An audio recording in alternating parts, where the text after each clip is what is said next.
मेहनत, संघर्ष और सफलता की कहानी। छोटे से गांव में रामू नाम का एक लड़का रहता था।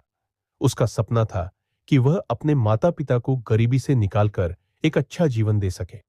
लेकिन हालात ऐसे थे कि वह स्कूल की फीस भी ठीक से नहीं दे पाता था। उसके पिता एक मजदूर थे और मां घरों में सफाई का काम करती थी। घर की स्थिति देखकर रामू ने फैसला किया कि वह कुछ बड़ा करेगा, कुछ ऐसा जिससे उसका परिवार खुशहाल जीवन जी सके। रामू पढ़ाई में होशियार था, लेकिन गांव में ज्यादा सुविधाएं नहीं थी। उसने खुद से पढ़ाई करने की ठानी। जब भी उसे समय मिलता, वह खेतों में जाकर किताबें पढ़ता। गांव में बिजली नहीं थी, तो वह रात में दिए की रोशनी में पढ़ाई करता। कई बार भूखा रहना पड़ता, लेकिन उसने कभी हार नहीं मानी। वह अपने लक्ष्य को पाने के लिए पूरी मेहनत कर रहा था। एक दिन गांव में एक शिक्षक आए, जिन्होंने बच्चों को मुफ्त में पढ़ाने का फैसला किया। रामू उनके पास गया और उनसे ज्ञान प्राप्त करने लगा। धीरे धीरे उसकी मेहनत रंग लाने लगी और उसने जिले की परीक्षा में टॉप किया। उसकी सफलता की खबर पूरे गांव में फैल गई। लोगों ने उसकी प्रशंसा की, लेकिन असली संघर्ष तो अभी बाकी था। रामू ने आगे की पढ़ाई के लिए शहर जाने का फैसला किया, लेकिन उसके पास पैसे नहीं थे।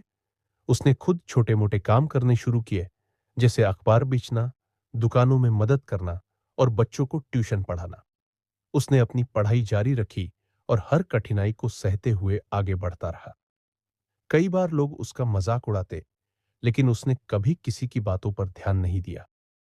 कई सालों की मेहनत के बाद रामू ने इंजीनियरिंग की परीक्षा पास कर ली। उसे एक बड़ी कंपनी में नौकरी मिल गई। उसकी पहली सैलरी जब घर पहुंची, तो उसके माता पिता की आंखों में आंसू आ गए। वे गर्व से भर गए कि उनका बेटा आज इतनी ऊंचाई पर पहुंच गया है। अब रामू ने अपने माता पिता के लिए एक अच्छा घर बनवाया और गांव के गरीब बच्चों के लिए एक स्कूल खोल दिया, ताकि कोई भी बच्चा शिक्षा से वंचित न रहे। रामू की कहानी हमें सिखाती है कि अगर हमारे अंदर सच्ची लगन, मेहनत और खुद पर विश्वास हो, तो कोई भी कठिनाई हमें रोक नहीं सकती। सफलता का रास्ता कभी आसान नहीं होता, लेकिन अगर हम धैर्य और मेहनत से आगे बढ़े, तो एक दिन हमारी मेहनत जरूर रंग लाती है।